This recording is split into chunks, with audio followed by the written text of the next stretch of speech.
I think that every decent video game collector has a holy grail. This is kind of like a goal that you achieve.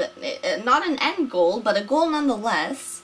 It could be perhaps a certain amount of games to complete a video game a library for a certain console, or a specific item. I've seen like Pokemon Snap Stations, sealed Final Fantasy VII, whatever that may be, or whatever it means to you. If you collect video games, not for reselling, you have a holy grail. What is your holy grail? Let me know in the comments. I like to know these kind of things. But anyways, today I'm going to be talking about my holy grail, and it is the Game Boy. No, not any Game Boy. Well, I suppose I do really love the whole Game Boy line in general, but to be even more specific, my holy grail is the Game Boy Light. Now, don't be surprised if you've never heard of this, as it was not very common. In fact, the Game Boy Light was released only in Japan exclusively in 1998. It was on the market for less than a year, and it did not sell very well due to being the Game Boy Color being released like not even a year later, in the same year. The Game Boy Color was released, and well, it was in color, and so everybody bought that instead, and the rest of the people had their original Game Boys. So only about something like 12,000 units, I believe, were sold, which makes these today extremely rare and hard to find.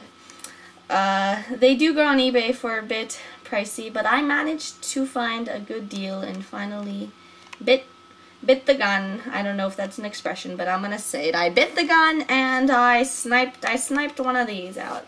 And it's nice because it's in fairly good condition. I mean, not many scratches. The screen is pretty nice too.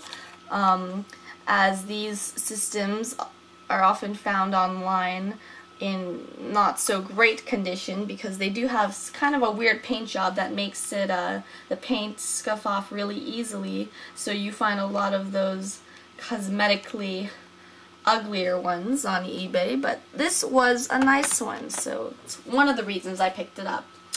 Nonetheless, the Game Boy Light is the only system on the Game Boy line, I suppose, not including Game Boy Advance, that had a backlit screen. Out of all these Game Boys, was the only one with a backlit screen, which made it really, really unique. Let's get a closer look now. So, what is different from the other Game Boy consoles? Well, first off, you might be able to see, come on, focus.